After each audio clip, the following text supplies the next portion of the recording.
एक गांव था। उसमें पनौती नाम का व्यक्ति रहता था। नाम तो उसका रामू था, परंतु इतना अशुभ था कि अगर सुबह सुबह कोई व्यक्ति उसे देख ले तो उसका बनता काम बिगड़ जाता था।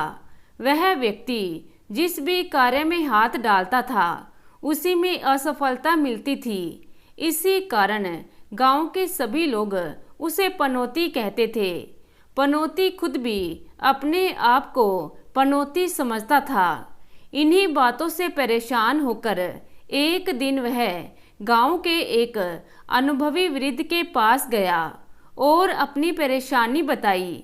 इस पर उस व्यक्ति ने कहा कि इस गांव में हर साल सर्दियों के समय में एक पहुंचे हुए साधु आते हैं। वे शायद तुम्हारी परेशानी का इलाज तुम्हें बता सकें। इस पर पनौती ने उन्हें धन्यवाद कहा और उनका इंतजार करने लगा। धीरे धीरे समय बीतता गया और वह दिन भी आ गया जब उस गांव में उन चमत्कारी साधु बाबा का आगमन हुआ। सभी गांव वाले अपनी अपनी परेशानी के समाधान के लिए उनके पास जा रहे थे और उनसे समस्या का हल जानकर खुशी खुशी आ रहे थे। पनौती भी लाइन में लगा था। शाम होते होते साधु महाराज ने अधिकांश लोगों को देख लिया था, परंतु जैसे ही पनौती का नंबर आया तो साधु महाराज उठकर चले गए।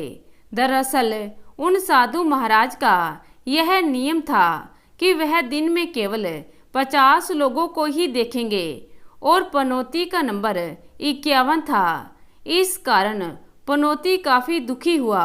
उसने सोचा कि कल सुबह आकर महाराज से पूछूंगा कि मेरे साथ ही ऐसा क्यों होता है। ये सोचकर पनौती अपने घर चला गया। अगले दिन वह सही समय पर आकर साधु महाराज से मिला और अपनी समस्या बताई। उसकी समस्या सुनकर साधु महाराज ने कुछ देर आंखें बंद की और फिर आंखें खोलकर बताया कि बच्चा, तुम्हारे जीवन में यह समस्या दुख इसलिए आते हैं क्योंकि तुम्हारा भाग्य तुम्हारे साथ नहीं है, वह कहीं सोया पड़ा है। अपने भाग्य को जगाकर तुम्हारे सारे कार्य सफल होने लगेंगे। इस पर पनौती ने पूछा कि साधु महाराज, मेरा भाग्य कहाँ सोया हुआ है। इस पर साधु महाराज ने कहा कि यहाँ से 100 मील दूर ऊंचे पहाड़ की एक चोटी पर तेरा भाग्य सोया हुआ है। वहां जाकर उसे जगा ले, उसके बाद तेरा भाग्य जाग जाएगा। तू जो भी कार्य करेगा सबके सब होते जाएंगे, क्योंकि तब तेरा भाग्य तेरे साथ होगा। इस पर पनौती को डर तो बहुत लगा, परंतु लोगों के उल्हानों से परेशान होकर उसने निश्चित किया कि वह पहाड़ पर जाकर अपने भाग्य को जगाकर अपने साथ लाएगा और फिर गांव वालों की बोलती बंद कर देगा। यह विचार करके उसने अपना एक झोला उठाया और चल दिया। अपने गांव को पार करके जब वह आगे बढ़ा तो सामने घना जंगल आ गया। वह डरते डरते धीरे धीरे जंगल में से जा रहा था कि अचानक ही उसको एक जोरदार गर्जना सुनाई दी, जिसको सुनकर वह बहुत ज़्यादा डर गया और कांपने लगा कि अचानक ही सामने जंगल का राजा शेर आ गया। उसने कहा कि अब मैं तुम्हें खाऊंगा। इस पर पनौती ने कहा कि हे जंगल के राजा, मैं बहुत परेशान हूँ और अपना भाग्य जगाने के लिए सामने पहाड़ पर जा रहा हूँ जहाँ मेरा भाग्य सोया हुआ है। यह सुनकर जंगल के राजा ने कहा कि तुझे मैं छोड़ तो दूंगा, पर मेरी भी एक परेशानी का हल अपने भाग्य से पूछकर आना पड़ेगा। इस पर पनौती ने कहा, बिल्कुल राजा जी, आप परेशानी बताइए। इस पर जंगल के राजा ने कहा कि मेरी परेशानी यह है कि चाहे कितना भी शिकार करके ले आऊं, पर मेरे परिवार की भूख शांत ही नहीं होती। इस पर पनौती ने कहा, राजा जी, मैं आपके सवाल का जवाब ले आऊंगा। और पनौती आगे बढ़ गया। जैसे ही वह जंगल के किनारे पर पहुंचा तो देखा कि एक आदमी अपने खेतों में काम कर रहा है। वो बहुत ही उदास लग रहा था। चलते चलते शाम हो गई थी। पनौती की नज़र उस आदमी पर पड़ी और वह बोला कि भाई, मुझे उस पहाड़ पर जाना है और रात होने वाली है। क्या तुम मुझे अपने यहाँ एक रात रुकवा सकते हो? इस पर उस दुखी आदमी ने कहा, ठीक है, तुम मेरे साथ मेरी झोपड़ी में चलो। यह कहकर पनौती उस आदमी के साथ उसकी झोपड़ी में चला गया।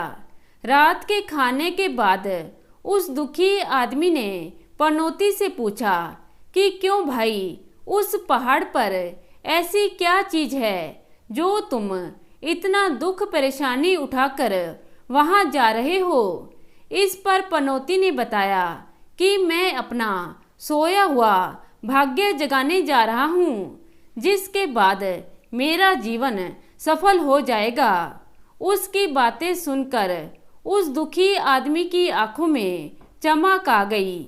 उसने कहा, भाई, तुम अपने भाग्य को जगाने जा रहे हो तो मेरा भी एक प्रश्न का जवाब लेते आना। पनौती ने कहा, तुम्हारा क्या प्रश्न है? इस पर दुखी आदमी ने कहा, मैं अपनी जमीन पर चाहे कितनी भी मेहनत कर लूं, पर कुछ भी पैदा ही नहीं होता है। इस प्रकार धन के अभाव में अपनी पुत्री का विवाह भी नहीं कर पा रहा हूँ।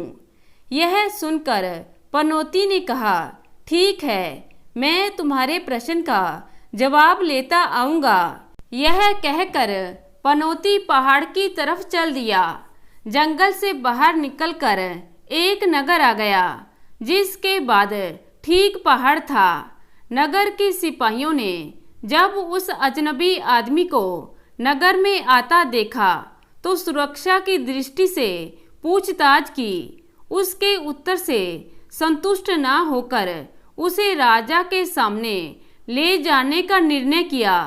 जब भरे दरबार में राजा के सामने उसे ले जाया गया, तब राजा ने पूछा कि इसने क्या गलती की है। इस पर सिपाहियों ने कहा कि हजूर, ये हमारी सीमा से जा रहा था और पूछने पर बताने लगा कि यह पहाड़ पर अपना सोया हुआ भाग्य जगाने जा रहा है। हमें तो यह पड़ोस के राज्य का कोई जासूस मालूम होता है।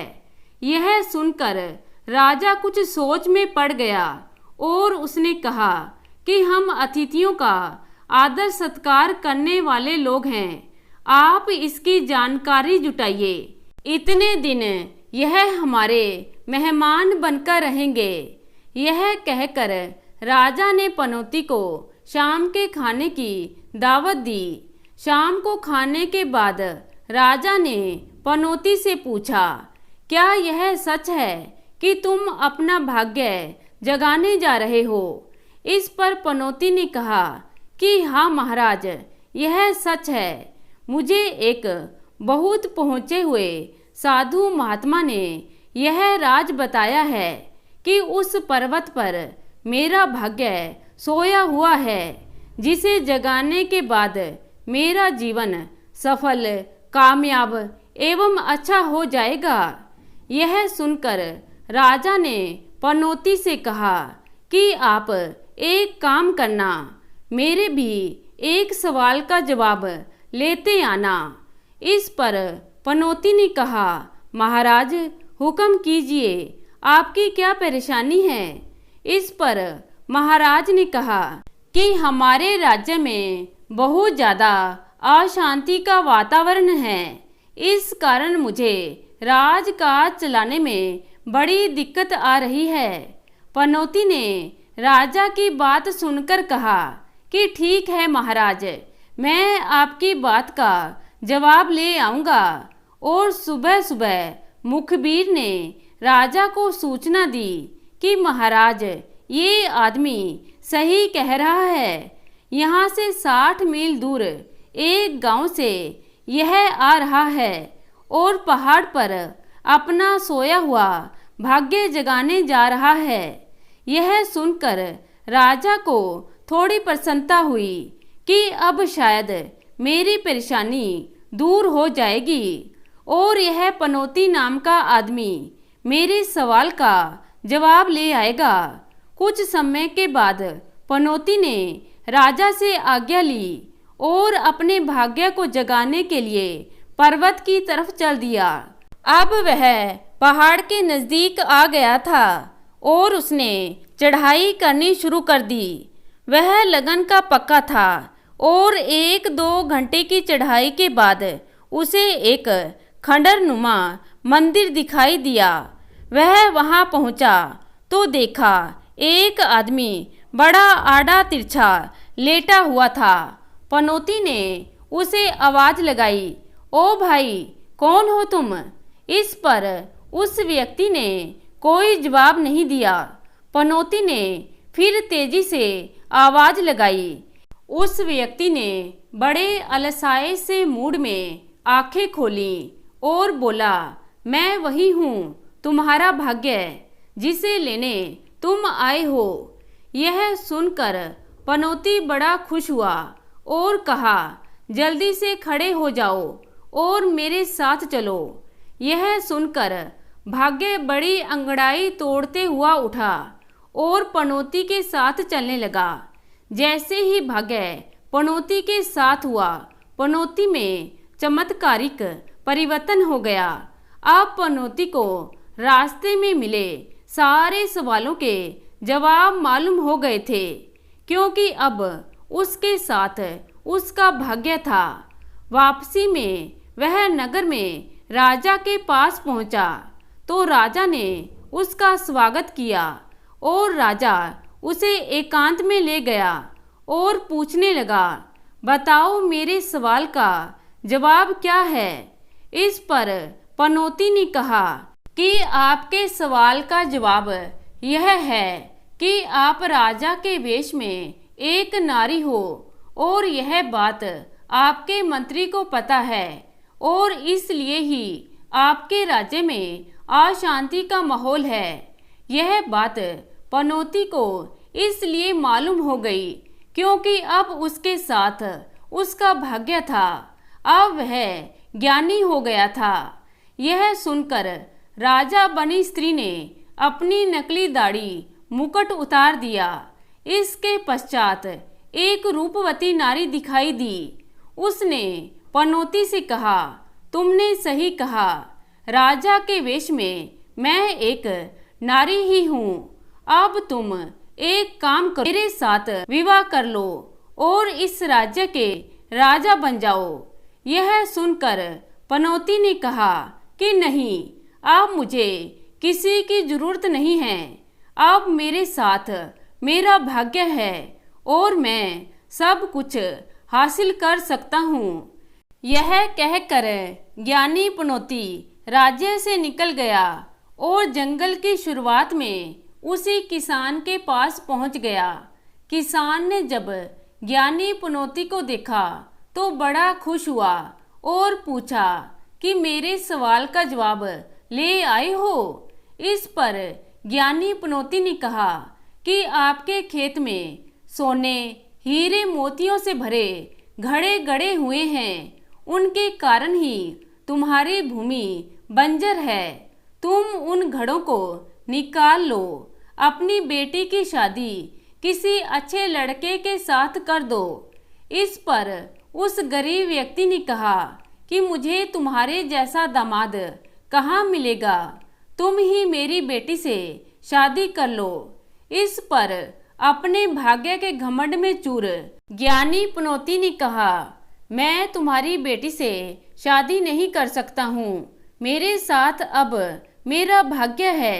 अब मुझे किसी की सहायता की आवश्यकता नहीं है। यह मौका भी ठुकराकर वह चला गया। आगे जंगल में जाने पर उसका सामना उसी जंगल के राजा शेर से हो गया। ज्ञानी पनौती को देखते ही शेर ने कहा, आ गए मित्र। शेर ने उससे कहा, अच्छा ये बताओ तुम्हारी यात्रा कैसी रही। इस पर पनौती ने सारा घटनाक्रम सुना दिया। शेर बोला, मेरे सवाल का जवाब ले आए हो। इस पर ज्ञानी बन चुके पनौती ने कहा, बिल्कुल। तब शेर ने कहा, यहीं पास में मेरी गुफा है, वहीं चलकर बात करते हैं। तुम्हारे सवाल का जवाब यह है कि जब तुम किसी बहुत बड़े बेवकूफ़ महामूर्ख को मारकर अपने परिवार को खिलाओगे तो तुम्हारे परिवार की भूख शांत हो जाएगी।